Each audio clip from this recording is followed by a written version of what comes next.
po ang news. Lecture Hiking TV. Huwag kalimutan mag-click all bell para lagi po tayong updated sa ating mga panibagong video at mag-subscribe na. Vic Rodriguez nagpahayag na at iulat kay patungkol ni Kimbo. Ito ang ating news ngayon. At tunghayan natin at tingin natin ang kanyang mga pahayag at patsada patungkol ni Kimbo. Nasaan na ngayon ang angas nung chairman ng House Committee on Appropriation? Nasaan na ang angas ni Congresswoman Kimbo? Yung angas na ipinakita mo nung sinisira mo ang pagkatao ni Vice President Inday Sara Duterte. Nasaan na ang tapang mo? Nasaan na yung giliw mo, yung kisig mo? Pag nagpa-fashion show ka dyan sa Kongreso, tangan-tangan ang iyong milyong-milyong pisong halaga ng mga bag, ng mga relo.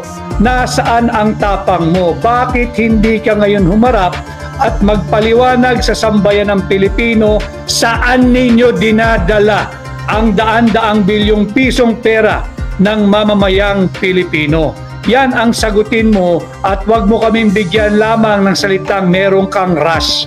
Meron pa bang hindi rush dito sa ginawa ninyong pangbubudol sa mamamayang Pilipino?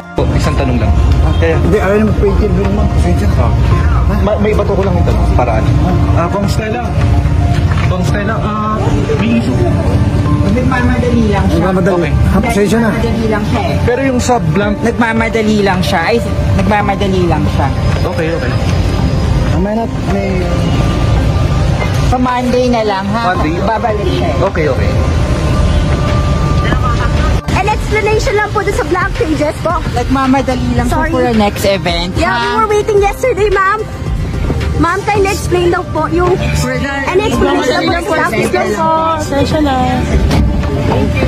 So you said yesterday kasi po. Parang iniiwasan ni Madam Kimbo ang mga media. Kaya ito ang tanong ni Vic Rodriguez at bakit po kung nasaan na po daw ang tapang ni Madam Kimbo. Ito ang iba't ibang mga reaksyon at sari-saring mga reaksyon sa mga vlogger. Ito ang ating news breaking news. For the next event. Yeah, we were waiting yesterday, ma'am. Ma'am, kindly explain daw po yung an explanation lang po sa blank pages po. So you said yesterday kasi po after the hearing. Nagmamadali na siya eh. Wala po yung pangalan ni Bakale Nene, independent candidate para kongresista laban kay Martin Romualdez. Siya raw po ay disqualified at nalaman na niya ito kahapon at hindi po siya officially notified ng COMELEC. Bastusan na po ang ginagawa pati ng COMELEC. Hindi binigyan ng notice yung tao na meron palang oposisyon doon sa kanyang pag-transfer ng kanyang distrito. Basic po iyan sa ating saligang batas, yung due process and equal protection of the laws. Naglabas ng pahayag ang COMELEC at sila'y nagsabi, ito ang certified list of candidates. Kasali po si Nene Bakale, kandidato for congresswoman, kalaban ni Martin Romualdez. Hindi po talaga marunong lumaban ng malinis at patas ang ating mga nagpapahirap sa bansa.